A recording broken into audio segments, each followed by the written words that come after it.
And I smoke insane amounts of cannabis all the time, so dry mouth is just part of my existence. Yeah.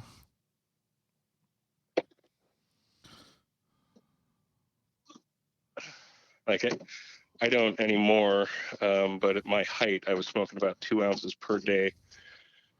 Wow. Now it's still,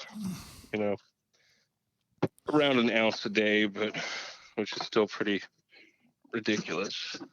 Thankfully for the concentrates, now that number can at least sound lower when you explain it to Exactly. people. I only go through, Yeah, I only go through a couple grams. I go through an ounce of concentrated.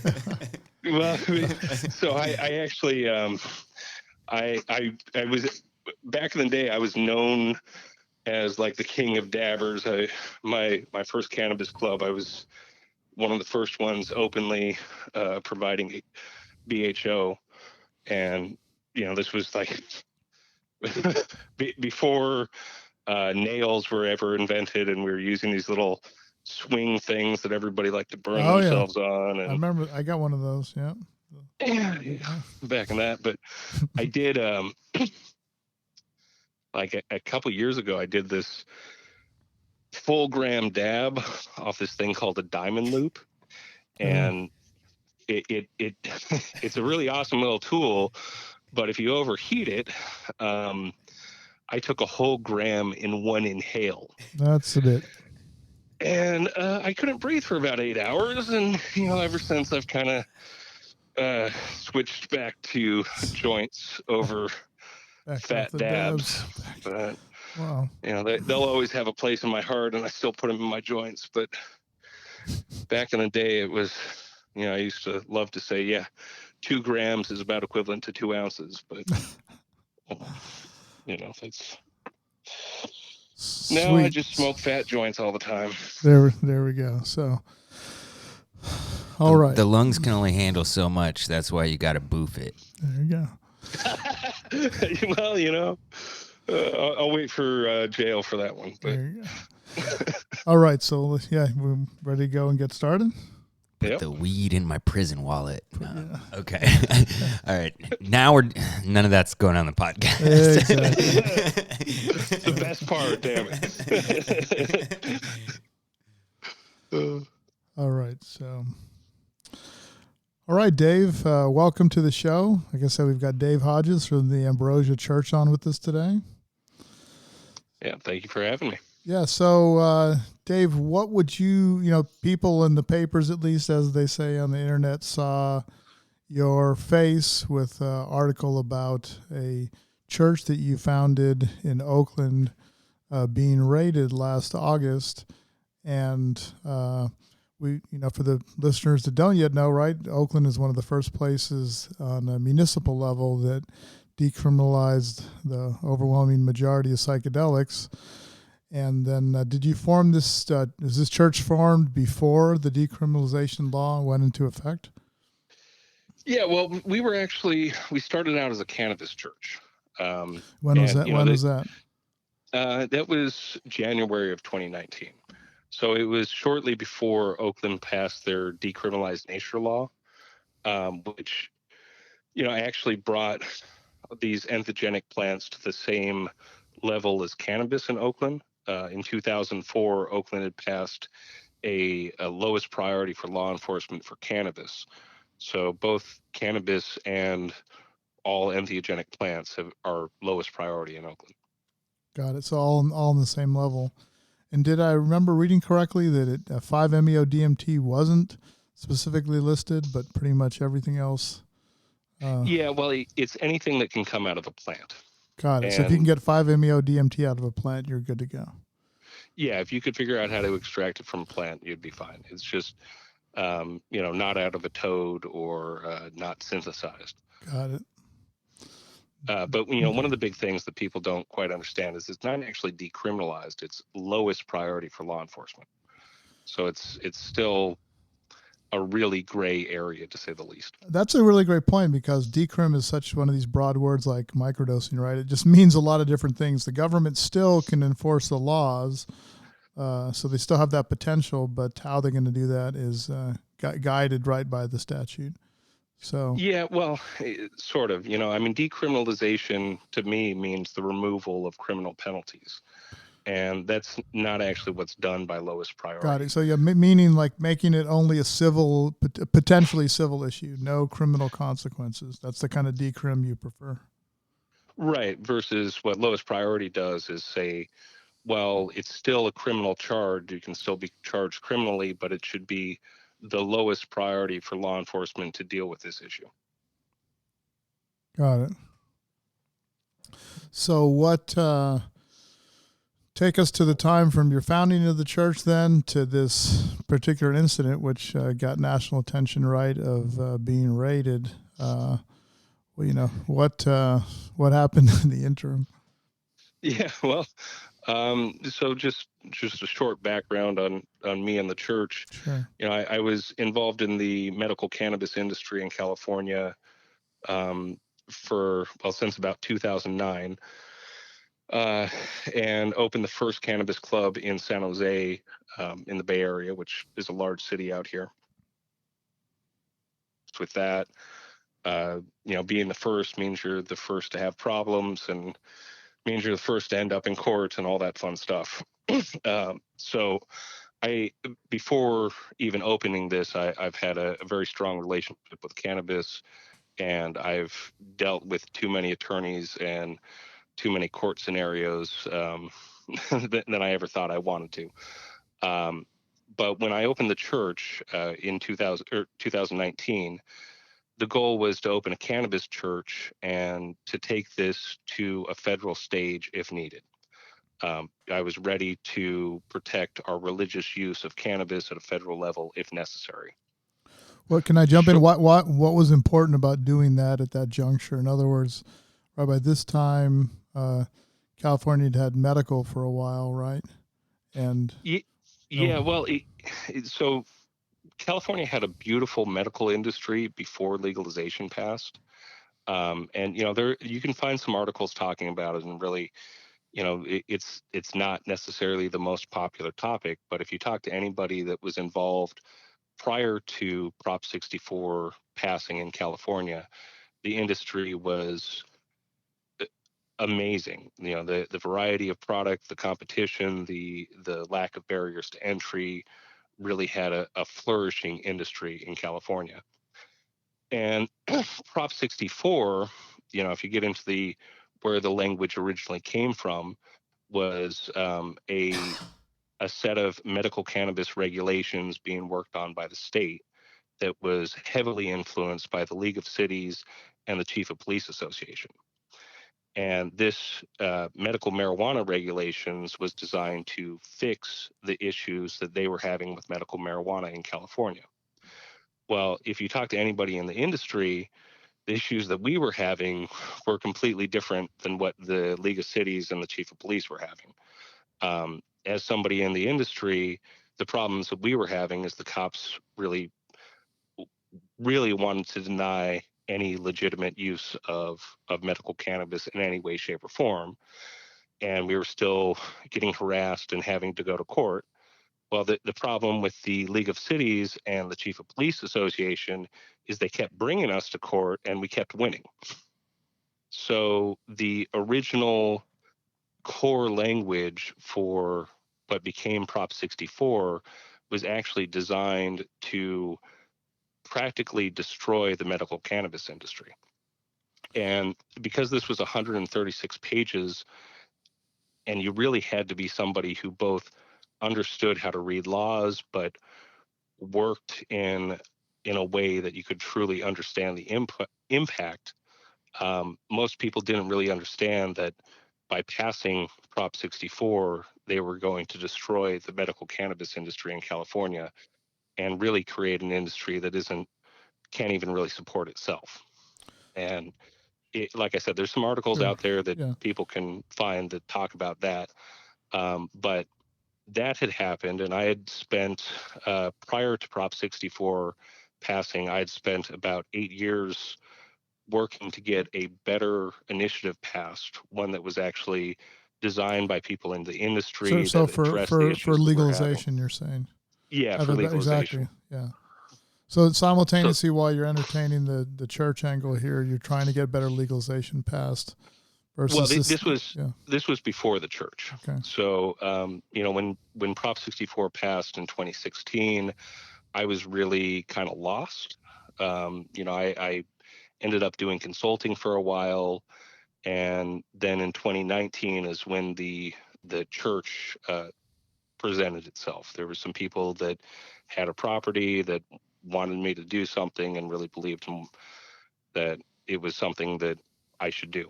Got it. In the political route of trying to make changes to Prop 64 after it was passed wasn't really a viable thing. That's one of those things where people really need to understand what they're passing and how they're passing, because the dialogue in the industry in California at the time was, oh, we'll pass it and we'll fix it later. Well, if you talk to any of those people today, they will tell you absolutely never do that. Fixing something like that through a political process is basically impossible. And that's why the vast majority of cannabis businesses in California are actually failing, because there's not the regulations are so overly strict, and the available outlets are so small. There's nowhere close to what people hoped and believed could have existed. And I I could go down a whole hour's talk at least of the different little points that really caused that. But sure. But you're ahead of the game. You've been in the biz for a while. Dispensary in San Jose, still getting hassled by the cops at the medical program. Prop 64 didn't really make things better, made things worse, and an opportunity came along to do a church version of practicing and working with the medicine, and take us from there. Yeah, so I opened that in 2019, January, and then in June is when decriminalized nature passed, and that actually just caught me completely off guard. I had no idea that anybody was working on it, and the idea of this getting passed by city council. I mean, there are very few places where that could actually happen, and Oakland happens to be one of them. After reading that, I was like, well, this is a clear sign that we need to support other plants, and that's something that I've always believed. But out of the plants listed, there's iboga, peyote, mushrooms, and DMT, right? Yeah, well, DMT, ayahuasca. Yeah, ayahuasca. I was trying to think of what they actually listed in there. And extracts of any of those things are actually able too. So that's where you get DMT and pure mescaline. But out of all those substances, the only one that's really safe for somebody to do on their own by themselves is mushrooms. And I had actually been called to the mushroom for a very long time, even though I had never done them before. I actually had an experience the year before at Burning Man where I was talking to my friend Rick Doblin and said, "Hey, I think I'm ready to try psychedelics. I feel like I should do the mushrooms." And my thought was that next year, 2019, at Burning Man, which I go to every year, would be my first time trying mushrooms. The mushrooms had a different plan, clearly, because June, which is a few months before Burning Man, is when that law passed, and shortly after that, we started providing mushrooms. And I'm not going to talk about something or give anybody something if I don't understand it. So I had to try them myself, and that's where things kind of got really weird. And there's a whole story that I talk about how I went from doing 5 grams to 10 grams to 15, 20, and then the highest dose I've actually done is 30 dried grams in a single dose of mushrooms. But that was all guidance from the mushrooms telling me I need to take more and I need to understand these things. Which, there's a few different things that we put out for the church where I really get into the details of how all that happened. But it was very clear after I started understanding these tools that this was something that I was meant to do, and something that was very, very important for people to truly understand religion. Got it. So you created this church in Oakland, right? Yep. And began practicing this, you're with these plants, with cannabis and mushrooms, and people started showing up, right? Yeah. Well, so before the raid, we were just pure word of mouth. Okay.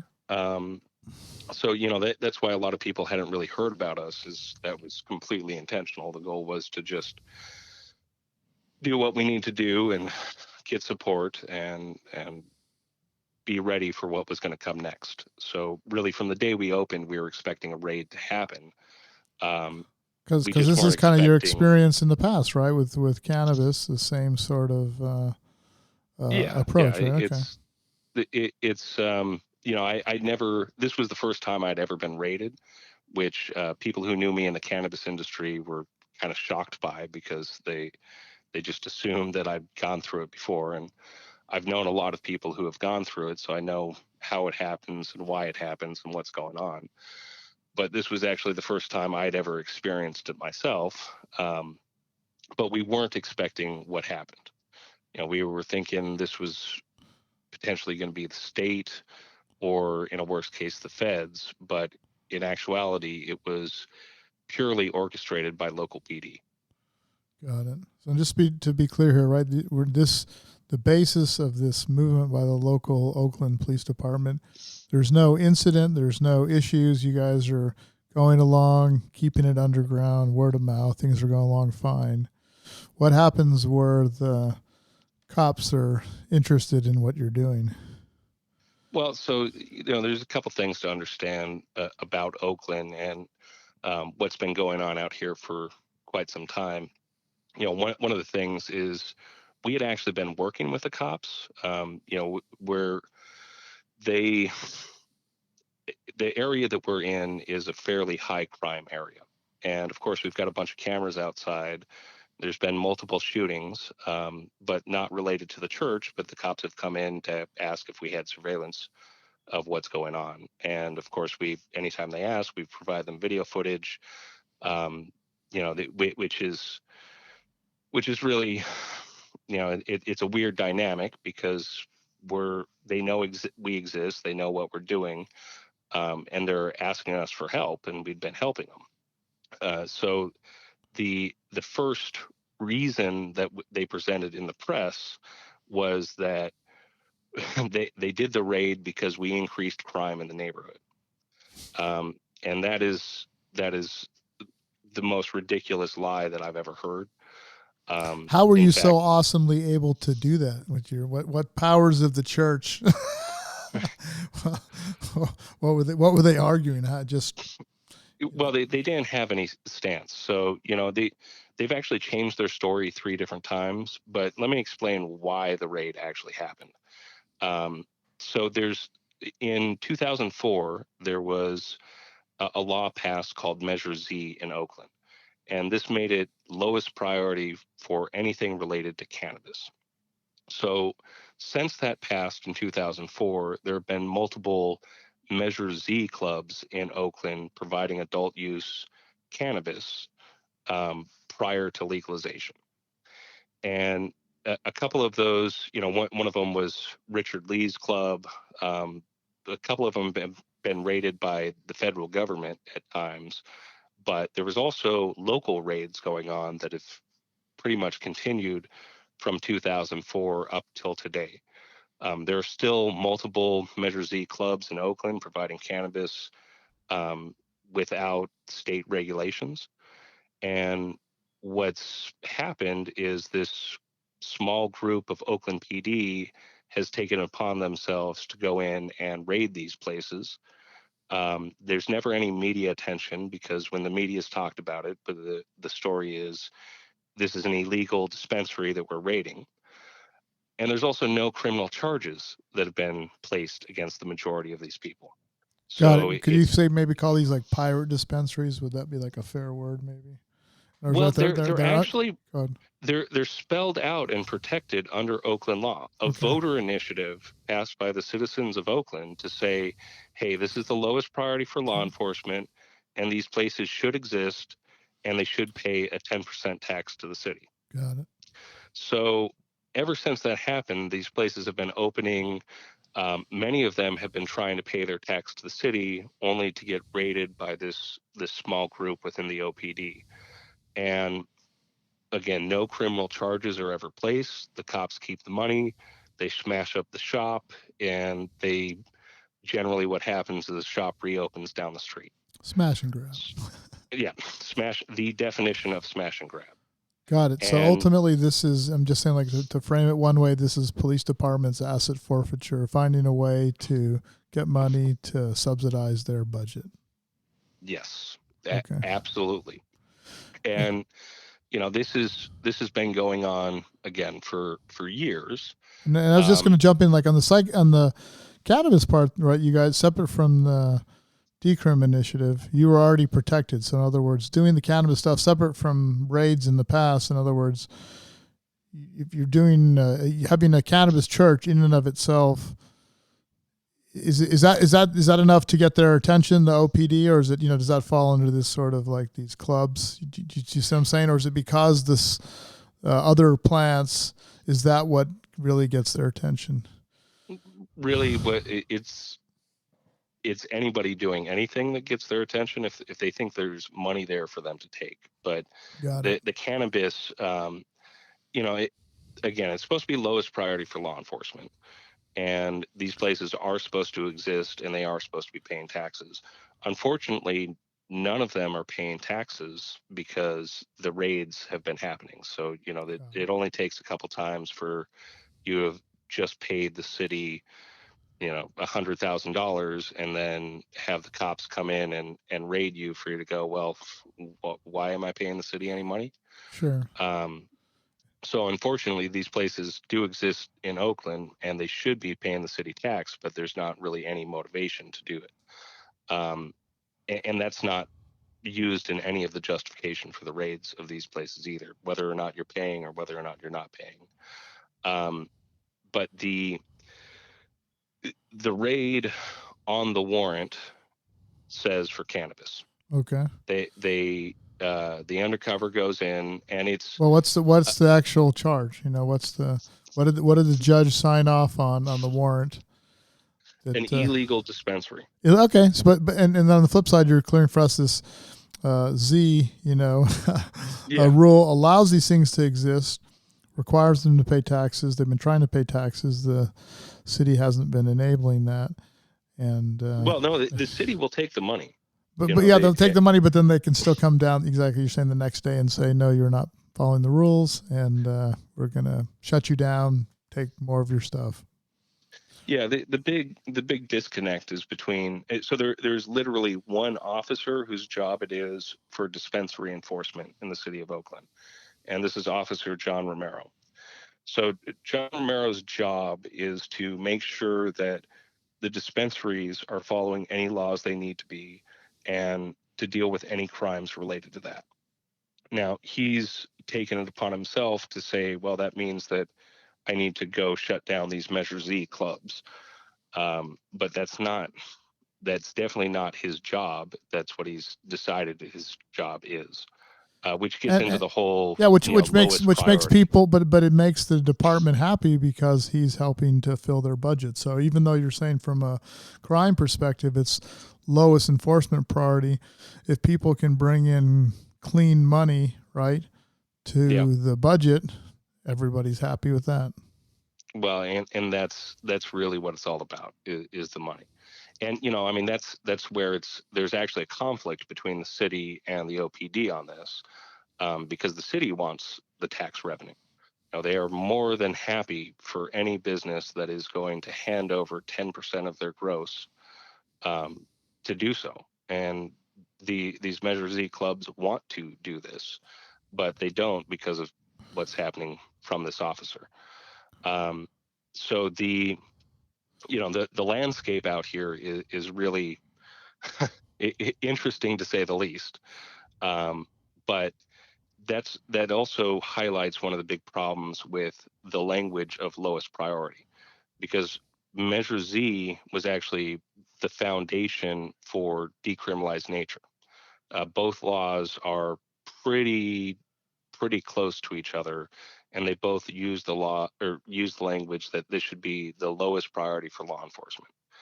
But what a law enforcement priority isn't really defined and is really subjective to whatever officer feels that there's a priority for whatever reason. Sure. So again, the landscape out here is pretty interesting. But the reason we did this in Oakland was because it is the lowest priority for law enforcement for cannabis, and what we were looking to originally do was to take the cannabis issue to a federal court level, protecting our religious right to use cannabis. So given the landscape in the state, Oakland really made the most sense. It was just I would have never imagined that right after we opened that they would say, well, actually, all entheogenic plants are the lowest priority for Sure. you. So But it's really interesting, but it's also we are protected on a federal level. yeah, let's to do talk what about we that. do. This is what it really comes down to, right? Is that you're saying, okay, sure, separate from the decrim, we're not just a Measure Z private dispensary, right? We're a church, right? Yes. That's so yeah. So give us then both maybe your position or where do we go from here? Because it would be a different issue if the OPD had raided a Measure Z dispensary, right, that had nothing to claim around the Religious Freedom Restoration Act or the First Amendment, any of that stuff. But you're saying, no, we're a church, and what, you mess with the wrong people? Yeah, basically. It's we would have been perfectly happy just existing on our own and continuing to spread the word, just word of mouth. But the this whole scenario really brought us to a bigger stage, and it's you know I realize after all the work that I've done with mushrooms that this was always part of my path, and this setup, with the raid, it actually couldn't have been a better scenario. The the fact that it was purely Oakland PD means our lawsuit is going to be, against a local law enforcement in federal court for violating our religious freedom. So it's a really nice, clean case to say, hey, local PD, if you come across a church like this, you can't mess with them. And there isn't really, there isn't really any other cases that have happened like that yet. The UDV case was customs seizing ayahuasca. Some of the other cases have been federal agents coming in, but you haven't really had a local PD, held accountable for doing these sort of actions. So the outcome of our case, if and when we win, will really set a really nice standard for everybody to do what we're doing throughout the country. Um, but beyond that, if you look at the whole how it happened, why it happened, what's on the warrant, um, the scenario of what happened that day, we couldn't have been asking for a more perfect setup. They came in. Well, yeah, let's frame this real quick. So you were raided, but you weren't arrested, and then this means now that you're turning, Nobody. but you're turning around and suing the federal government, right, for then infringing on your First Amendment rights. Is that Yeah, well, okay? and see, here's the thing: we won't be suing the federal government. We'll be Yeah, suing see, a exactly, local police exactly. department, But right? but it's gonna take it in the federal pathway. Yeah, yeah, yeah. Well, so the again, we were not. We were expecting a raid, but we were expecting something different. We weren't expecting this exact scenario. When they came in with way too much force. They had 20 officers.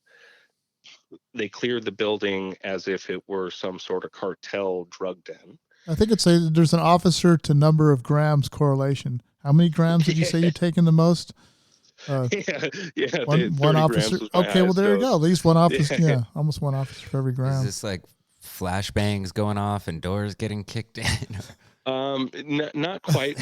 We do have we have the surveillance video of Oh, everything, geez. and I'll get into the details of how we ended up with that, which really explain a lot of what's going on. But so they came in, guns drawn, 20 officers, block off the street, clear the building, point guns at a bunch of people. They've already done an undercover investigation, and Officer Romero has come and signed up as a member, agreed to our rules and all of this, acknowledged that we're a church and that we're doing this as religion, but that's not what it says in his affidavit for the warrant. And definitely never took the 30 grams because wouldn't No. have come back. But they know that there's only one security guard there that has a gun. So coming in with 20 people, guns drawn, is overwhelming force for what they needed to do. They could have accomplished the same thing with 2 officers. So they come in, they clear the church. Then they decide to call the fire department to cut into our saves. And, the thing about saves is you call an expert and they can get in to them with a drill really quickly, most of them. The firefighters spend over an hour cutting a window-sized hole into one of our saves, shooting sparks all over the place. I'm somewhat surprised they didn't light a fire in there. There's literally sparks bouncing off paper towels. All this to get into one of our saves.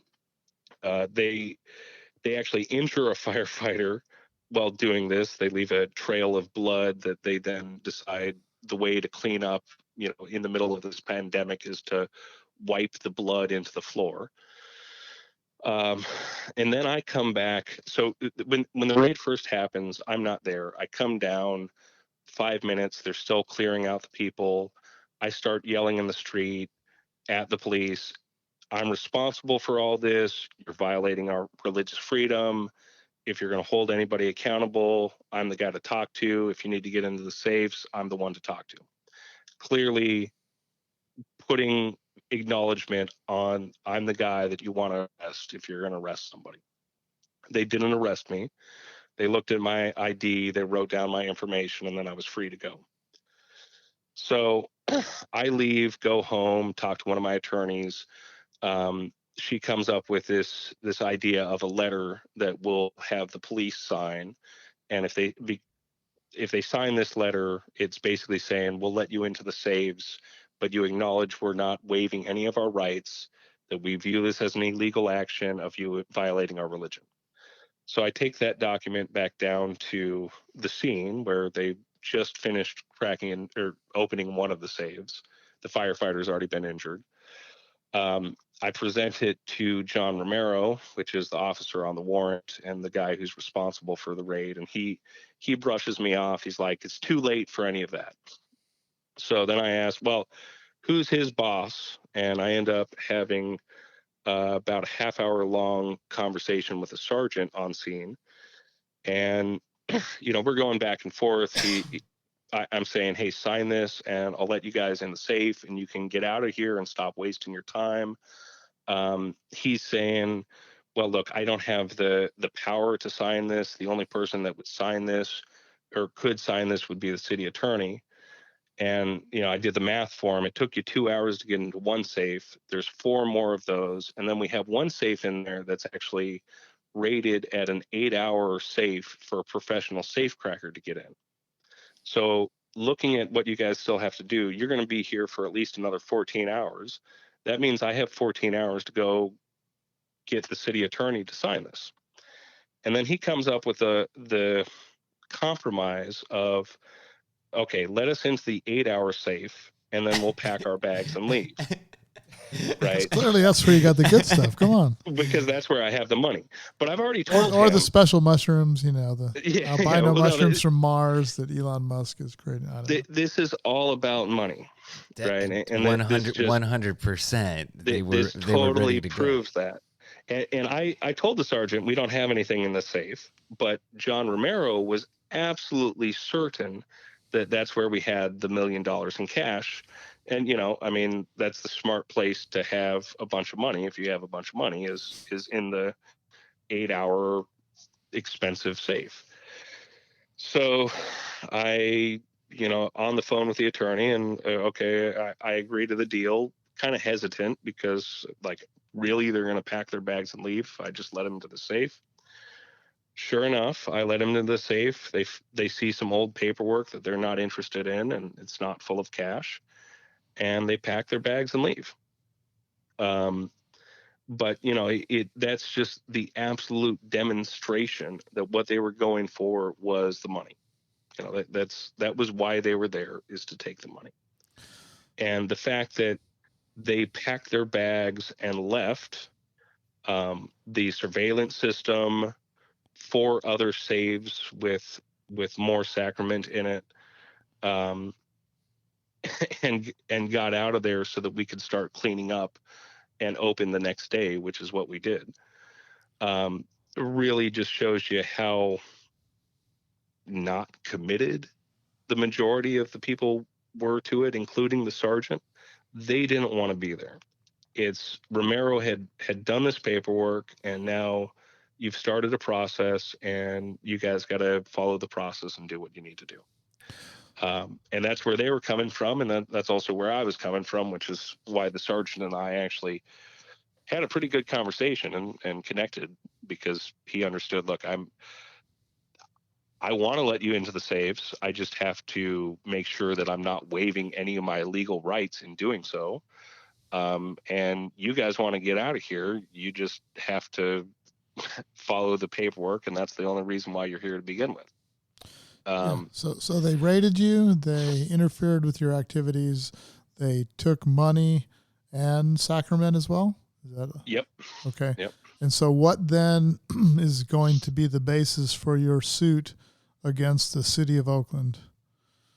It's a violation of our. Well, it's not against the city of Oakland. It's going to be specifically police, the individual, or yeah. Well, probably the police department. We're still looking for the right federal attorney to represent us with this. I do have a California attorney that's already been working on some stuff, but we need the right federal attorney who has experience in this to be confident to file in federal court. Which there's a few I've been talking to, and they're all really supportive. Unfortunately, the ones that I've been talking to so far aren't able to do it, either because they've retired or because there's conflict of interest not related to anything we're doing, but other contracts that they have. So we will find the right federal attorney, but we have about 4 years before we have to file this case. The goal is to do it in much less time than that, but there's also been no criminal charges. So there's no right now there's no criminal issues that are happening, and nobody's being charged with anything, and the support in the city council is actually in our favor and not in the favor of the police. So that was actually one of the things that kind of came out of this raid that shocked me in a few different ways, is how much support we have from the city itself and how little support the Oakland PD has from the city. Sure. So the city doesn't want a lawsuit, right? Where they're they just passed this law that said these things are the lowest priority. And so what would you like to see happen? You know what I'm saying, in a legal strategy, in a legal framework, what would you like to see the sort of path to all the way up to the federal level through the? Well, I can't remember the exact law that my lawyers were talking about, but there's a couple different angles that we have, but the goal is to use the Restoration of Religious Freedom Act to get our sacrament back and to get reimbursed for the damages that they've done. Um, in addition to holding them accountable for what was really illegal actions taken by the Oakland PD. Sure, and let's just say all of this is happening because these medicines are federally scheduled, right? In other words, that's the only way ultimately that the federal government still has authority and the local ones are able to, act. The local municipalities is because of the federal status. So, do you see these things in the next couple of years being resolved at a federal level, or is it through protection of the First Amendment in churches this stuff's going to be practiced? Or how do you, since you're looking at spending time to fight this, how do you see it all potentially going down? Well, I mean, there's a lot of different political um, gears in the works, both in the state of California, but even federally. But the angle we're really coming from, mainly because I'm a true believer in this, is that these are religious rights. If you're asking where religion came from in the first place, our ancient ancestors consuming these mushrooms, and having these experiences where on the high doses you meet entities that can communicate with you without language, who are here to teach you things. And there is no doubt in my mind that this is how we evolved to believe that there's something more to this reality, and even the ability to discuss abstract concepts like art and God. This is the core of where spirituality came from. Amen. So, but how do people make money off that, and how do police departments fill their budgets? Well, If we all get our rights back, how's this whole machine going to keep on keeping along? When you get into the war on drugs, it is really one of the biggest problems with society these days. And it really, it's interesting how much that actually has to do with religion. The actual start of the war on drugs was by the Roman Catholic Church, going after heretics and witches that were using potions to access the divine. And there's actually a really interesting book that just came out, The Immortality Key, which even ties the origins of the Christian faith into a psychedelic wine. So this is really, these experiences are the core of where religion came from. But at a certain point, religion, or the people running it, decided that individuals having the experience of God and understanding the other side, it doesn't benefit them as much as telling them, oh, hey, listen to me and read this book and do what the book tells you and do what I tell you. So yeah, you couldn't have witches freestyling at home making brews, when you could have the German beer purity laws and having the men control the brews and the texts and the religious texts. Well, you can't have somebody experiencing God that doesn't match up with your religious text. I believe that there's a lot of core truth that pretty much every religion has, but there's some that it's fairly obvious. This is not. I mean, the Old Testament talks about a incredibly jealous, vengeful God. That's not the God that I've experienced. The God that I've experienced is one that is everything, that is everyone. It would not tell you to go murder a bunch of people and steal their land. So there's there's a whole, depending on which rabbit hole you want to go down, there's a lot of core truth that can come out of these experiences. And if you've had an experience that tells you either God is love or God is everything, and if we are all the same, why should we kill each other? that doesn't fit in with somebody saying, well, hey, you believe my book, you believe what I tell you. If you don't, I'm going to kill you, and make sure you kill anybody else who doesn't believe what I tell you. Wow. So what? Maybe we can then shift to what before the raid and after the raid. What kind of stuff does your church do with these medicines? And how can what can we expect, I guess, to see in the country from more of these medicine churches, coming online and coming above ground?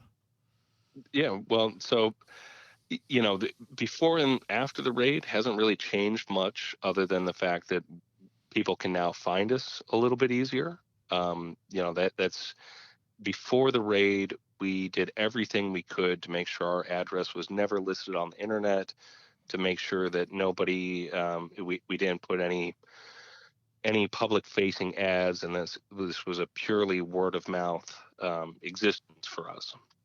After the raid, obviously people are finding articles and people are talking about us, and they can, if they search hard enough, they can find out how to get to us. So there's definitely been a surge of people finding us, and coming in. So like if Mark and I came out to Oakland and came to visit your church, tell us about what it might, what we might expect. Or Yeah, well, so the biggest difference that's happened lately is between before COVID and after COVID. Before COVID, the church was a gathering space for members where they could hang out and consume cannabis. We weren't allowing them to consume mushrooms on site, because it wasn't really safe for anybody to do so. But cannabis is a lot easier for people to have a good experience and leave without putting themselves in any physical danger.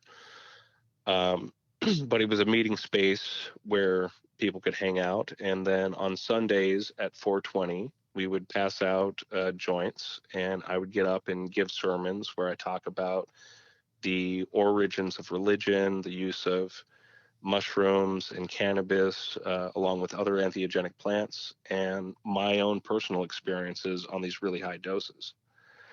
So that's what we will get back to when we can gather people together. Right now, it's just a place where you can come in, you can talk to us, but we also provide access to these tools. Got it.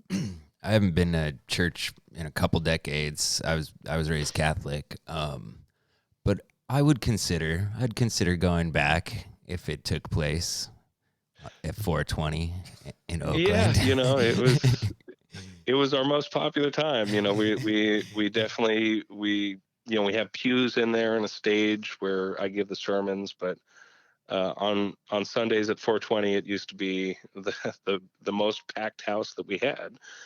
And people are just they're really interested to hear these things, but also to be able to ask questions. There's especially when you're talking about the higher doses, there's a lot of the weird experiences that can happen, a lot of deep experiences that it's helpful to be able to talk to somebody who has gone through it and has some understanding of it and can provide you guidance, or at least help you to understand what you experienced. Definitely. So during your services on Sundays at 420, would people be consuming their own cannabis that they brought? Could they be consuming it in different forms, or tell us about what? Well, we were the sermons, we would pass out joints for everybody. Okay. So that pre-rolls for everyone. The loaves and that fishes pre-rolls. The sermon had to start with everybody sparking a joint. So that was, again, we'll get back to those. Those were definitely some of my favorite experiences. And people are really drawn to what we're talking about, and trying to understand really more about where religion comes from and their own spirituality. Um, and the way I talk about cannabis, because there's the mushrooms, when you get into the religious use of those, you eat enough of them, you are going to have a religious experience. That's the only way you're going to be able to describe it. With cannabis, it's kind of more of an advanced tool. So the first time somebody ever brought to my attention the religious use of cannabis was actually somebody complaining that they didn't like smoking cannabis. And what they said was every time they smoked, it was like there was a giant inner eye that would look in on them, tell them everything that was wrong with their life. And that is actually really the true spiritual use of cannabis, is awakening your inner eye and using it to examine both what's going on in your existence, but also to understand religion itself or what's going on in the world. Um, and that fits really nicely into the mushrooms, because you do these doses and you have these experiences that you really need to try to understand. So what I personally do is I'll do these anywhere from 15 to about 25-gram journeys on a regular basis, and I'll have the experience, and then after the fact, I will spend the next few days just trying to understand what I was shown and what it meant and what I need to do next. You were a little bit of a late bloomer to the mushroom ceremony, but you've certainly made up for lost time. It sounds like. Yeah, yeah. I never imagined I'd be somebody that would be talking about high dose mushrooms. I really felt drawn to them ever since I was a little kid, but I in high school, when I first tried cannabis, I kind of made this commitment to myself, that I wasn't going to do anything else. I was only going to smoke cannabis to prove that it can't That it kill wasn't the you and it gateway won't. drug, Yeah, it's but not it the gateway turns drug, out. right? Well, no, I still say it's not the gateway drug, because I'm still not on a bunch of I've only ever done a lot of cannabis and a lot of mushrooms. But the other part of it was to prove that cannabis can't kill you. And as I kind of told you earlier, I had this horrible experience where I did a whole gram dab that was way too hot and consumed a gram of cannabis concentrate in one inhale, and couldn't breathe for about 8 hours. So that kind of proved me wrong. You can actually kill yourself with cannabis. It's If hard to it's on do. fire and you try if and if eat you're it. if you're gonna coat your lungs with wax, that could be a bad thing. You need to get oxygen in those. And I honestly, now I see how naive it was, because you can kill yourself if you drink too much water. Anything in excess is going to kill you. The difference with mushrooms is it takes about 4 pounds to get there. You can still do it, but as somebody that's consumed 30 grams, I could never ever imagine consuming even a pound. That's going to be nearly physically impossible, and you're going to be unable to drink anymore or eat anymore well before that point. What does this recent bill that was introduced in California to decriminalize psychedelics at a state level, if that process is successful, what does that mean for what you're doing, or does it change or add anything? Or It really doesn't change much. I really hope it does go through. It would make it kind of a similar lowest priority scenario, where it doesn't, in my opinion, go far enough.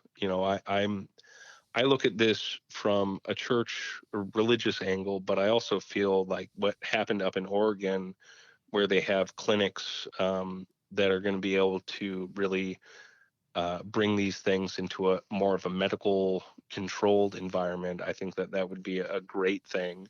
And even beyond that, taking it to a situation where you could have stores that actually provide these things. I think that would be really where it needs to go, because this war on drugs is ridiculous. And all you do when you make things illegal, and you don't um, allow for a legitimate path for anybody to acquire it, is you fuel the black market. Yeah, I agree. Do we have to solve or end the war on drugs through this religious pathway, to get the Uh, protection, or? I hope not. I hope that the war on drugs can be ended by people just coming to common sense and going, wait, hold on. Let's actually treat the issues of addiction and uh, the other negative aspects that can come out of drug use as medical problems. Sure, sure. But let's just Um, go straight back to we said it's about money, right? This whole process of Oakland PD.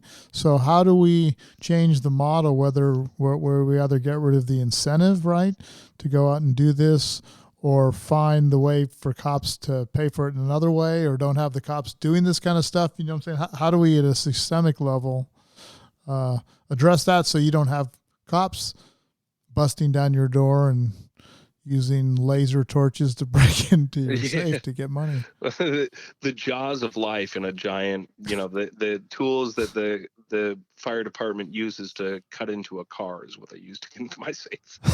Yo, bro, we're hungry It, for your money, and we got the jaws of life to get it. yeah, As someone who's pro fireman, I'm not in favor of the dangers that the firemen get into when they could just easily cut themselves open on these sharp safes. This is the war on drugs, like all the military equipment, right, being used in drug raids, and now the jaws of life from the fire department being used to get the money. No, like literally shrapnel from the safe hit one of the firefighters in the face. Ouch. And there's a trail of blood where he's dripping little blood droplets going outside. So literally a firefighter was injured trying to get into our safes. But I'm just thinking of the pictures with like all the cops when they get the weed and they stand in front of it. I have a picture in my mind of that guy, blood dripping down his face, but he's like leaning over like thousands of dollars, like employee of the month. It's really ridiculous. I mean, to answer your question, there's a lot of change that needs to happen. It's not going to be one thing that just ends the war on drugs. And what we're doing, if we win in federal court, is going to be something that really will change the landscape significantly. But it's we really need to get past this whole, if somebody's doing drugs, they're a bad person and they need to go to jail. Or they can't have high-level White House jobs or top-secret security clearances. Yeah. It's ridiculous. And when you get into even some of the more dangerous drugs, I mean, like heroin, the solution to heroin is to give it away for free. Sure. And they've done this in Portugal, and it's what you have is now all the heroin addicts go to a doctor where they get free, clean heroin. And who sells heroin in Portugal? No one. Because everybody who's buying it, they have no incentive to buy it. They can go get it for free. And every time they go get it, they're sitting down with a doctor who's saying, hey, this is not good for you. Here's some treatment options, but I don't want you to go get a dirty needle or some stuff that you don't even really know what it is and shoot it into your veins. So here you go on with your life, and let's keep working till we can get you treatment to help you get past your issues. But the answer is not to throw people in jail. It's really the absolute worst ones, and I know it's not it's not the most common sense approach, but it really is the only approach. Is you give them away for free from doctors who are going to help treat the people who are having these issues, and then you destroy the market. No drug dealer is going to be able to compete if everybody can get their drug that they're absolutely addicted to for free. All right, so decrim at city levels, decrim at state levels, while we're fighting the sort of religious argument and other reasons to get rid of the whole scheduling artifice. And at that point, it's kind of over, right? What else? Well, I mean, you make it sound so easy. No, I'm just saying, You like, know, it's the pathway. Exactly. We know, like, getting there Yeah. is long. Is there a way to so they with this asset forfeiture type stuff where they come in and now because you've committed a crime or whatever, they can take your cash, take your vehicles, seize your property. Is there a pathway to getting rid of some of this asset forfeiture so you de-incentivize a corrupt cop for? Yeah, well, I'll jump in. You've had some federal cases. It's all the way up to the Supreme Court limiting it, but it's still something that's available for police departments to do. And whatever the numbers are nationally, at least a third, when you average all these police departments out, budgets are coming from asset forfeiture. So, Yeah, no, there definitely been some reforms that have been happening, but it really, if I had my way, asset forfeiture would go to the schools. Take away the because there are, any way you look at it, there is going to be some scenario where somebody has a bunch of valuable things that were gotten illegally, and it could be counterfeit T-shirts. It could there's you got to have some level of asset forfeiture, sure. but You just but want that But money taking away their ability to keep it in their department, Exactly. basically, it Right. Getting rid of the perverse incentive, yes, right? exactly. Yeah, No, I well, like because that. here's the real path, and this is something I've actually been talking about for years, because I saw it happen firsthand through some Information Act requests that I did in San Jose. But the asset forfeiture is really the biggest key to the war on drugs. Amen. They like they like to keep the money, but where they actually spend the money um, really highlights how all these things are happening, because their favorite thing to do is spend it on equipment and training. And this is why they've got these basically tanks, urban tanks, and all this military grade weapons, because they're in their minds they're doing good things with the money by spending on equipment and training. But who provides the training and who recommends the equipment are the associations. So the Chief of Police Association, the Counter Narcotics Officers Association, the political lobbying arms. So you really have a direct path of asset forfeiture money leading to lobbying money, where then these lobbyists are going in on behalf of their association and saying, oh, well, no, the war on drugs is really important. You need to keep dumping more money into it. So both they're getting funding from the government based on their lobbying, and then they're getting funding from the drug dealers where they're seizing assets, and it's this really nasty, endless cycle of the more drug dealers there are, the more money there is to take. Sure, and at least President Biden has signed the executive order ending the federal, contract basically on private prisons. Does that help the process? Yeah, I mean the prison lobby is obviously a big part of it too. They're not necessarily the direct um, recipients of any of the money, but they obviously, the more people are in jail, the more they're going to benefit. So how do we re-engineer this? Like here in Texas, the same thing. You've got the different police and sheriff's associations saying, we know we got to keep the war on drugs going. The towns make money in counties, whatever, by arresting people, right, and then having them on probation or paying their fines. It seems like it's a problem of, taxation or some kind of thing of like, how do you fund these municipal entities where they make money, or we just don't have as many people doing like the law enforcement if it's going to be half of it, arresting people for drugs. I mean, you're really getting into some of our deep issues with society, because it's, it doesn't make sense what's happening right now. People getting put into this criminal justice system that's really destroying lives and perpetuating a cycle of violence and destruction to our own people.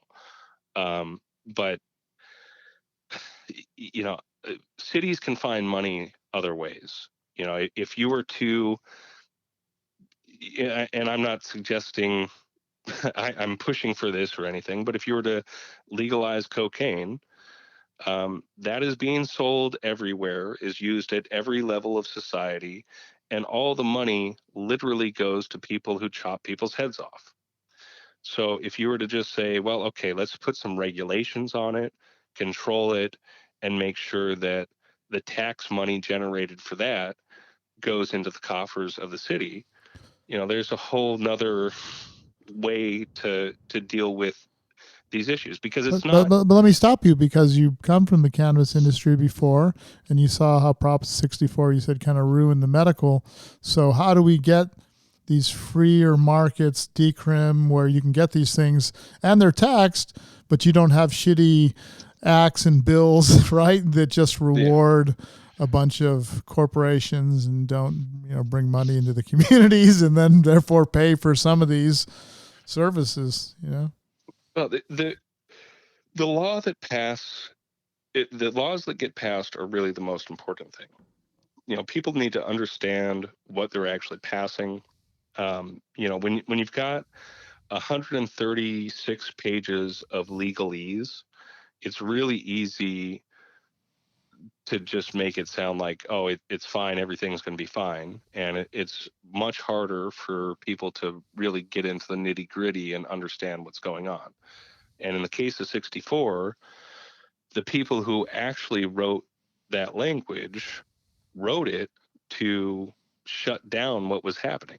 So instead of providing a path for the medical cannabis industry in California to transition into a legal, regulated market, it was really a path to destroy the market and to only allow people that have a lot of money to lose to participate. And that's where the corporations come in, because who else can afford to lose a few $1,000,000 while they're waiting for permits to go through, and maybe even for the laws to change. Some of the things that are happening in California is these larger players in the industry, and they know they're losing money, and they're just looking at, well, 10 years from now, I'll be able to have a brand that will be the big brand that everybody goes to. But until then, I'm going to lose money for 10 years. Well, there's only one structure that can really do that, and that's a corporation. So it's it's so important that when these laws are written, they're written in the intent with opening a new market and control, but lower barriers to entry. There's no reason why, and California was the perfect example of that, because the medical cannabis laws that everybody was working on prior to Prop 64 passing, there was Prop 215, which was one page of language, and then SB 420, which was an additional like 3 paragraphs. So in total, you had less than 2 full pages of language that created a situation where everybody could get involved at some level without really any barriers to entry. And doing that, we had one of the most beautiful, diverse, competitive industries that I've ever seen exist. And then again, because these people didn't really understand what was getting passed, people thought, okay, well, we're going to just take this beautiful thing we have and turn it into an even more beautiful thing. But that's not how the law was written. Basically, the public got duped. They thought they were voting for something pro cannabis bill that. Yep. Yeah. And now, in the California, in the legal dispensaries, if you want a good eighth of weed, you could be paying $70 plus tax, and in some places it's up to 20% tax, and you're looking at almost $90 for an eighth of weed. Which So does not hurt the black market at all. It's no, not going no, anywhere. I often refer to Prop 64 as the Fuel of the Black Market Act, because anybody that smokes weed in California, a significant amount, they're not going to a dispensary. They can't afford to. Myself, I smoke a very large amount of cannabis. I used to smoke more, but even now I'm at about an ounce per day. If I were to try to buy that in a dispensary, I mean, I can't pay $800 or $700 for something that I'm doing every day. Now, I'm You'd have also to have a special extreme. crypto for that to be able to pull that off. I mean, it's just completely ridiculous. Versus if you go to the street, you can get pretty close to equivalent weed for about $150, right? So are you going to go spend 700, So or are then you you going to go have spend 150? the only people using the dispensary at that point would be tourists. And then Yep. during a California COVID lockdown, you don't even have those. So No, well, tourists and people that don't smoke a lot of weed, if and that's one of the things that's been really good with legalization is, people who otherwise would have said, well, that's illegal, so I don't want to do it, are getting curious, and they're finding help by, instead of drinking a couple beers, taking a puff off their pipe. And it's, if you don't smoke a lot, I know people that a gram will last them an entire month.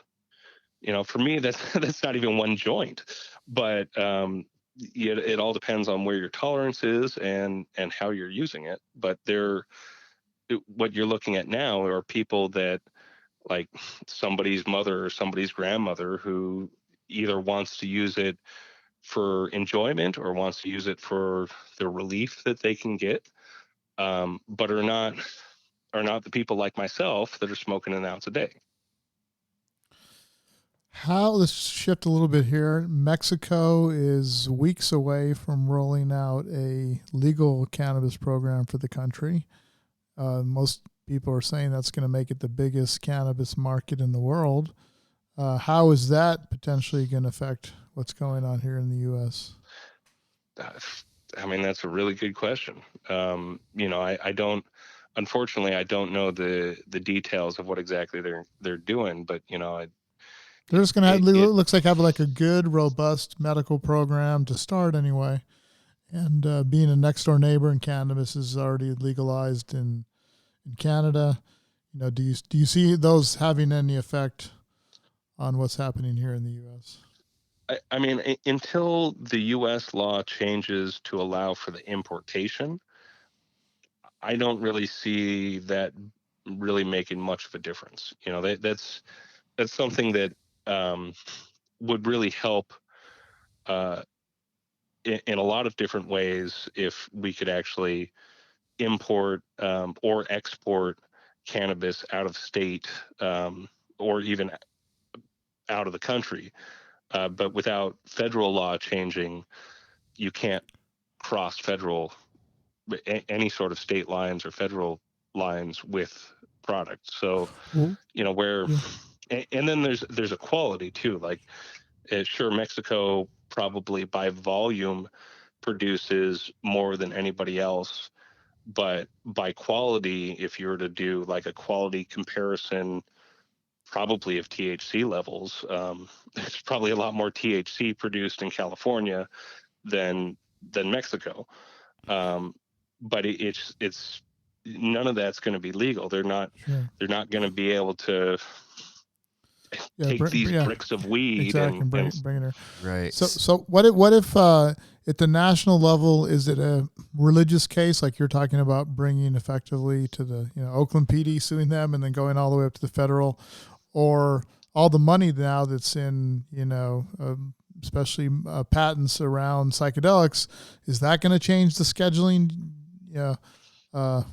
How do you see those factors, affecting? Because you're saying, hey, what's happening in Mexico doesn't really affect the U.S. Or in the U.S. Then, what's the pathway to those laws changing? Is it a religious argument? Is it money going to change it? Or I mean, I think it's not one thing, but actually on that level, I think that other countries decriminalizing on a country level is kind of extra pressure on the U.S. to, hey, maybe we do need to do something over here. So I kind of take it back a little bit, that there is something really good about the political pressure that would be or will be there once Mexico legalizes, just because, what the hell, U.S., Mexico's already done it. As we saw with, as we had legalization with cannabis and medical things go through, that really de-incentivized disincentivized. Thank you. The cartels from bringing weed up from Mexico. It's just not a thing anymore. As Mexico does some of this legalization, it's going to take cartel power away in Mexico. If we don't keep up with it, it almost basically, the cartel power will move over here if they can still make a buck over here with it. So it'll be interesting how all that plays out. I mean, it's there's still a bunch of states that it's illegal, and even as California as an example, states where the black market it just makes a lot more sense than the legal market. So there's still going to be a pathway for quite some time, as far as large drug organizations still making money by moving hundreds of pounds across the country to get it to people. But I think there's, that we need a bunch of different approaches.